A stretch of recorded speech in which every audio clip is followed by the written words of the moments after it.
वो हम व्यापारी हैं और जहां से अच्छी चीज मिलती है हम उसे हर तरह से लेने का, सीखने का, जानने का प्रयत्न करते हैं।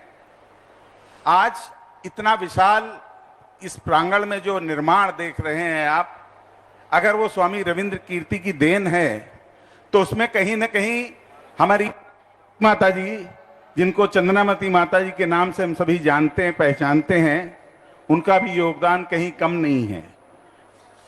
ये माता जी वात्सल्य तो देती ही हैं, लेकिन किस प्रकार समाज को जोड़ना है, किस प्रकार समाज के लोगों के साथ कार्य करना है, यदि इसकी प्रेरणा लेनी है तो आपको इनके पास आकर कुछ दिन रहने कर उन चीजों को जानना, सीखना चाहिए।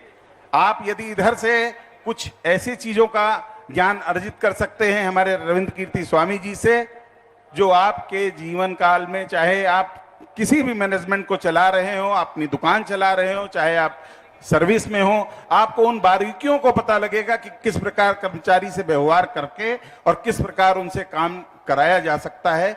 यदि उसी का उदाहरण हम दें कि समाज में यदि कोई डैमेज कंट्रोल है, उसको किस तरह नियंत्रण कर सकते हैं, तो हमारी माता जी से हम लोग सीख सकते हैं। मेरा तो बस इतना ही कहना है। सन 89 का दिन वो मुझे याद है। अथाह बसे थी जम्बूद्वीप का वो स्थल, पूज्य बड़ी माता जी केश लोचन माता जी का आरंभ कर चुकी थी और हमारे बाबू उस वक्त, हमारी माँ चंदा रानी भी थी, उनको माता पिता बनने का सौभाग्य उस दीक्षा दिवस में मिला था। और वो भी बाबू भी हमारे उस वक्त पूज्य चंदनामती माता जी का केश लोचन कर रहे थे। तो सारे दृश्य याद हैं। वो राखी बांधना, अंतिम बार हमारे प्रकाश चाचा जी, सुभाष चाचा जी सभी थे।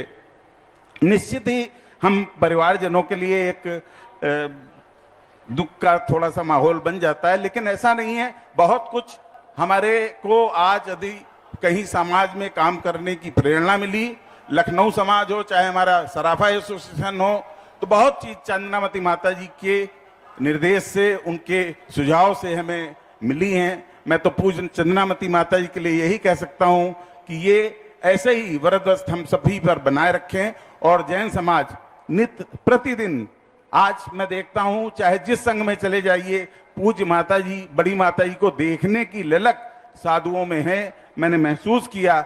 आचार्य विशुद्ध सागर महाराज जी का सत्संग चातुर्मा लखनऊ प्रयास रहा है, करीब 12-15 दिन का। उसमें बहुत से छोटे छोटे आयु के साधुगण थे जो सोच रहे थे कि शायद हमें अयोध्या जाने का अवसर मिले। माता जी कैसी हैं, कैसे लिखती हैं, इस आयु में भी कैसे उनकी चर्या इतनी प्रबल चल रही है।